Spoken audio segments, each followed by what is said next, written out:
Most gardeners spend too much money on store-bought mulch, expecting it to magically improve soil and protect plants. Here's the harsh truth. Bagged mulch might look tidy, but it rarely feeds your soil, holds water effectively, or builds long-term fertility. The consequence? Plants that struggle in dry spells, soil that compacts over time, and gardens that require constant fertilization. If you want a method that actually strengthens your soil and improves crops year after year, stick with me and subscribe now. This old-school mulch method has been tested in real gardens, raised beds, and even hydroponic setups, and it outperforms anything in a bag. Why most modern mulch advice is misleading.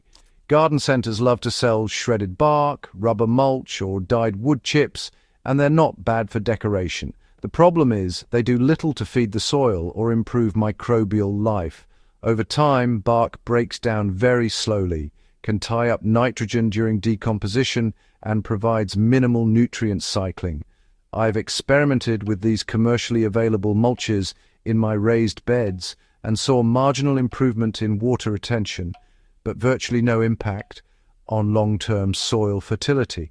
That's when I went back to the old-school method, using nutrient-dense, high-carbon organic matter that gardeners have relied on for centuries.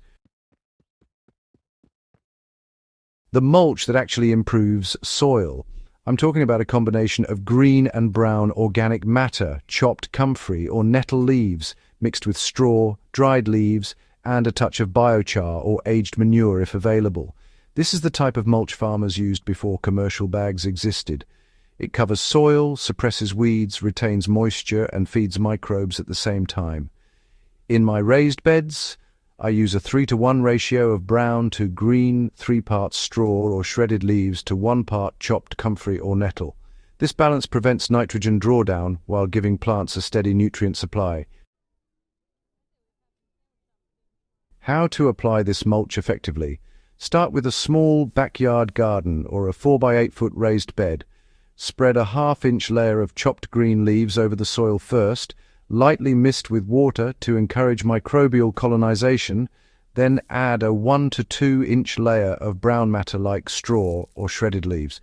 If your soil is particularly depleted, incorporate a handful of charged biochar or a light dusting of wood ash around the base of plants before applying mulch. The result is immediate soil that retains moisture longer, stays crumbly, and supports stronger root growth. So timing and frequency really do make a difference. You'll want to apply this mulch method after planting, and whenever you cut back nutrient-accumulating weeds or harvest leafy greens. For raised beds, I usually reapply every 6 to 8 weeks, just topping off areas where decomposition happens a bit faster. In my experience, beds mulched in this way need only about half the watering of unmulched beds during dry spells, and you'll notice microbial activity really picks up. You'll see more earthworms, and honestly a much richer soil aroma within a single season. So, why does this mulch work better than those store-bought options? Well, store-bought mulch mostly just covers the soil, you know. But old-school, nutrient-dense mulch actually feeds it. The microbial life in your soil uses green matter as a nitrogen source and brown matter as a carbon source, which creates a nice, balanced decomposition cycle. Roots benefit from both the nutrients released and the improved structure that comes from all that microbial activity. I actually ran a test once, using 2 identical plots, one with bagged bark and the other with old-school organic mulch. The bagged bark plot, it did retain some water, but the soil became compacted and the plants needed extra fertilizer. Meanwhile, the organic mulch plot had looser soil, the plants were thriving, and honestly, it required virtually no extra nutrients beyond the first month. Now let's talk about integrating mulch with crop rotation and companion planting. For raised beds or backyard gardens, this mulch works best when you combine it with crop rotation and companion planting. For example, you can cut comfrey or nettle leaves from a strip in your garden, chop them up, and spread them around nitrogen-hungry crops like tomatoes or leafy greens. Then just let straw or leaf matter cover the less demanding crops.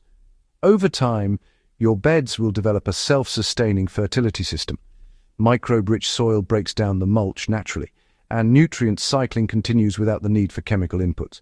And even in containers or hydroponic setups, this principle still applies. I like to grow comfrey or chickweed in a small adjacent pot, harvest the leaves and blend them into a slurry to drench container soil or media-based beds. Straw or dried leaves can be used in the top layer of larger containers to help conserve moisture. And in hydroponic systems, you can add extracts of decomposed mulch as a natural nutrient supplement, which really reduces your dependency on synthetic solutions. Let's go over some common mistakes gardeners make with mulch. The biggest mistake is using only brown matter. Too much straw or bark without green inputs can tie up nitrogen. On the other hand, using only green matter without carbon-rich layers can create anaerobic conditions, which leads to unpleasant smells and slimy decomposition. Another common slip-up is leaving mulch too sparse. Thin layers just won't suppress weeds effectively or protect your soil. In my experience, a consistent 1 to 2 inch brown layer over a half-inch green layer really balances decomposition, nutrient release, and weed control. Now, when should you expect results? You'll notice subtle soil improvements in the first season: darker, looser soil, more earthworms, and better water retention. By the second season, your beds should feel sponge-like. Plants will be visibly stronger, and fertility stabilizes so that minimal supplemental fertilizer is needed. Moisture stress is reduced, and nutrient cycling is maintained even through those hot summer months. So, why are serious gardeners returning to old-school mulch? The reason isn't nostalgia, it's effectiveness. This mulch is cheap, local, and builds the soil in ways commercial bags just can't. Every handful of chopped nutrient-dense leaves and straw goes to work immediately, feeding microbes, protecting roots, and improving soil structure. You don't have to wait years for bark to break down or worry about artificial dyes. The soil becomes a living system that keeps giving season after season. If you're just getting started, start small. Try a single raised bed or a corner of your garden.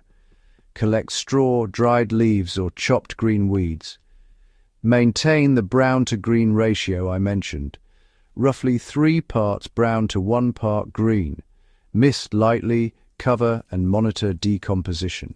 If your soil is depleted, add a bit of biochar or wood ash. Keep cutting nutrient-rich weeds or comfrey leaves during the growing season and replenish your mulch layer as needed. Over time, the results speak for themselves: better structure, more resilient plants, and a healthier soil ecosystem. The bottom line is, old-school organic mulch isn't just an alternative to bagged options. In most cases, it actually outperforms them. It feeds the soil, supports microbes, retains moisture, and improves structure, creating a long-term foundation for healthy crops. If you're serious about your garden, this is a method you want to integrate immediately. Subscribe to the Husbandry channel for tested, practical, experience-driven techniques that turn overlooked garden strategies into reliable productivity boosters. Share this video with a gardener who's frustrated by expensive, ineffective mulch, and start building soil that works with you instead of against you. When you return to these proven methods, you'll find that your garden doesn't just survive, it thrives season after season.